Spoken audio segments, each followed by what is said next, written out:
All right, everyone. Match reaction time. Wolves nil, Arsenal 2. Arsenal have bounced back really, really well from what's quite frankly been a terrible, terrible week to be an Arsenal fan, let's be honest. Starting off losing to Villa, basically putting the title in Man City's hands, and then going away to Munich and losing and really not even putting up much of a fight out in Munich. I was very, very disappointing. But listen, this was a game where the pressure was really on and Arsenal needed to deliver, and they did. Wolves are not an easy team to beat. I know they have a lot of injuries, but if you look at Molineux, Wolves have been very good at Molineux. City lost there, Tottenham lost there. I think no, Liverpool won there. Chelsea did lose.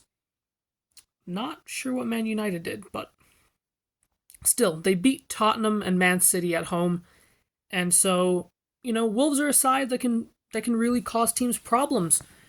I think Gary O'Neill. We have to talk about Gary O'Neill for a minute because he is an exceptional manager. I think last year he was easily the most disrespected manager in the Premier League. The way that Bournemouth just binned him off, and to be fair to Bournemouth, they've done well with Iriola, but that was no way to treat Gary O'Neill. Gary O'Neill basically kept them in the Premier League, and they just discarded him.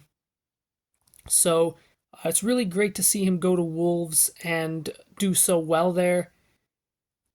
It's just incredible what this guy's managed to do. He goes in with 5 days of preseason, I think it was, and he gets them mid-table. They're going to easily avoid relegation. I think they're basically on the beach at this point because they've done so well.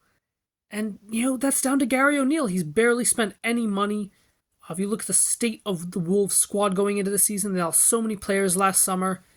And honestly, they were a lot of people's pick to go down, myself included. And he's just done so amazingly well with Wolves. So yeah, not an easy game by any means.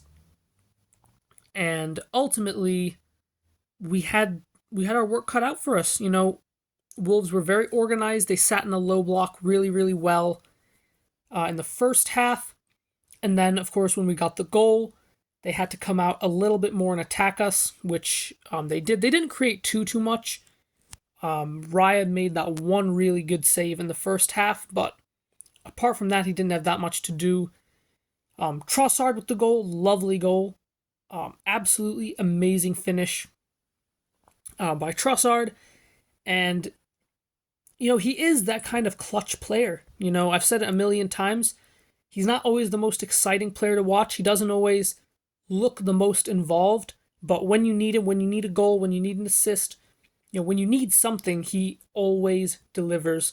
So, really, really good for Trossard to get his goal. Good work by Jesus as well. Jesus has not been the greatest since he's come back from injury. He's looked a little not match sharp, little not, quite up to it. But he did very well to bring that ball down, hold off the Wolves defender, and then lay it off to Trossard. The one negative for me today was Saka. For me, Saka needs to be dropped. For the Chelsea game, there's something not right with him. I think he's definitely carrying an injury, or he's fatigued, or something like that, because he's not as direct as he usually is. He's not as quick. There were so many times where he just passed backwards instead of attacking his fullback, and ultimately, I think he's just one of these players that's been overplayed year after year, and he needs a little bit of a break. How many times has he played the full 90 minutes when he didn't have to? You're thinking about, West Ham earlier in the season, Burnley. We were 5-6-0 up in games, and Saka's still on the pitch. So, for me, he needs a rest. He just doesn't look like himself. But apart from that, I thought everyone played well. Declan Rice, by the way, was absolutely incredible today after a couple of bad performances, but he was back in a big way. What a performance in midfield. Odegaard next to him. Again, captain's performance, led by example. Got his goal as well, which was a really nice finish. And the big thing for me, actually, is the clean sheet again. 6 clean sheets in a row away from home in the Premier League. Absolutely incredible. This team is a different beast defensively away from home. And that's why, I think we can go to places like Old Trafford, like White Hart Lane, and win, because away from home we are so good defensively. So, big credit to Saliba, Gabriel, Ben White. I thought Kivior had his shaky moments, but overall I think he wasn't too bad. And ultimately we got Chelsea on Tuesday, so listen, we got to keep this run up. It was a good win to get the momentum back. And yeah, let's just go again, win all our games, and pray City drop points.